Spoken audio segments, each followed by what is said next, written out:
दिल्ली घोड़ा वाला mutton biryani delivery.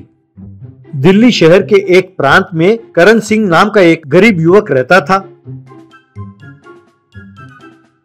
उसके पिताजी टांगा चलाते हुए थोड़े बहुत पैसे कमा लेते थे। करण सिंह बहुत अच्छा धावक था। वो रनिंग रेस में फर्स्ट आता था।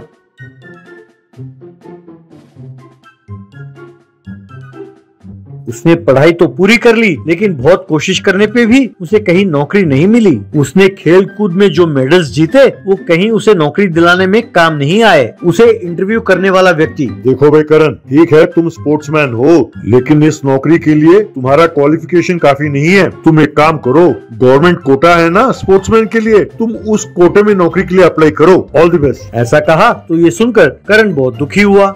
बाद में उसका दोस्त विजय, अरे यार करण, तू चिंता छोड़ दे यार, जब तक गवर्नमेंट नोटिफिकेशन आए तुम्हें खाली बैठने की कोई जरूरत नहीं है। तुम कोई प्राइवेट नौकरी ढूंढ लो और थोड़ा बहुत पैसे कमाओ, जिससे तुम्हारे परिवार के लिए मदद हो जाएगा। मैं एक व्यक्ति को जानता हूँ जिसने अभी अभी बिरयानी सेंटर खोला है। वहाँ डिलीवरी बॉय की नौकरी खाली है। अगर तुम्हारे पास बाइक हो तो काफी है, मैं उनसे बात करूंगा और मना लूंगा। तब करण अपने मन में, बाइक होना चाहिए लेकिन मेरे पास तो है नहीं। अगर मैंने इससे कह दिया कि मेरे पास बाइक नहीं है तो ये मौका भी जाता रहेगा मेरे हाथ से। किसी तरह इस नौकरी को मेरे हाथ से जाने नहीं देना चाहिए। यूँ सोचकर, हाँ यार मेरे पास बाइक है, तुम उन्हें फोन लगाओ और उनसे कहो। तब विजय ने तुरंत बिरयानी सेंटर को फोन लगाया और करण सिंह के बारे में बताया।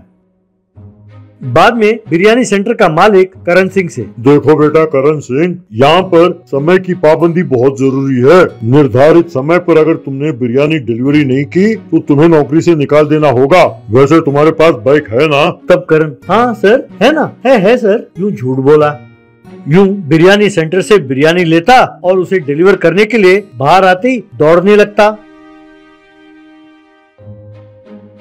यूं दौड़ते हुए जाकर वो बिरयानी डिलीवर करता, फिर वापस दौड़ते हुए वो बिरयानी सेंटर पहुंचता।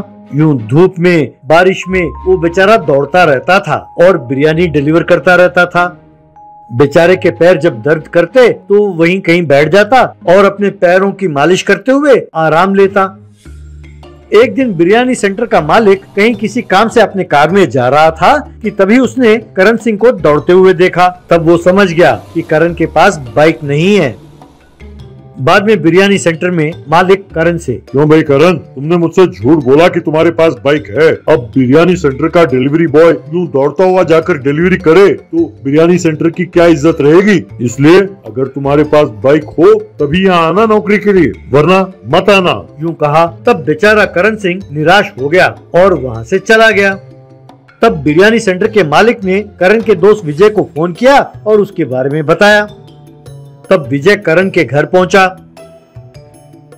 यार करण, ये तूने क्या किया? तब करण के पिताजी को उसके बारे में पता चला। वो अपने बेटे से, बेटा अपने परिवार के लिए तुमने इतनी तकलीफ उठाई, एक बाप के नाते मैं तुम्हारे लिए कुछ कर नहीं पा रहा हूँ बेटा, इस बात का मुझे बहुत दुख है। तब विजय, यार करण, मेरे दिमाग में एक आइडिया है। अब तुम्हारे पिताजी के आराम करने के दिन है, इसलिए तुम अपने पिताजी के घोड़े को अपने बाइक की तरह इस्तेमाल करो। घोड़े पर सवार होकर तुम बिरयानी डिलीवर करो, तुम्हें दौड़ने की जरूरत नहीं पड़ेगी। तब करण, लेकिन बिरयानी सेंटर के मालिक माने तब ना।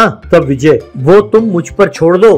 यूं विजय करण को लेकर बिरयानी सेंटर के मालिक के पास गया और कहने लगा, देखिए सर, मेरा दोस्त बहुत मुसीबत में है। इस वक्त वो बाइक खरीदने की परिस्थिति में नहीं है। आप ही बताइए, आज तक आपको इसके खिलाफ कोई लेट डिलीवरी का कंप्लेंट आया है? एक भी नहीं। अब से वो घोड़े पर सवार होकर डिलीवरी करके आएगा। यूं वो घोड़े पर जाकर डिलीवरी करेगा तो आपके इस बिरयानी सेंटर की भी अच्छी खासी पब्लिसिटी हो जाएगी। एक बार सोच के तो देखिए। ये बात सेंटर के मालिक को बहुत अच्छा लगा। वो तुरंत मान गया।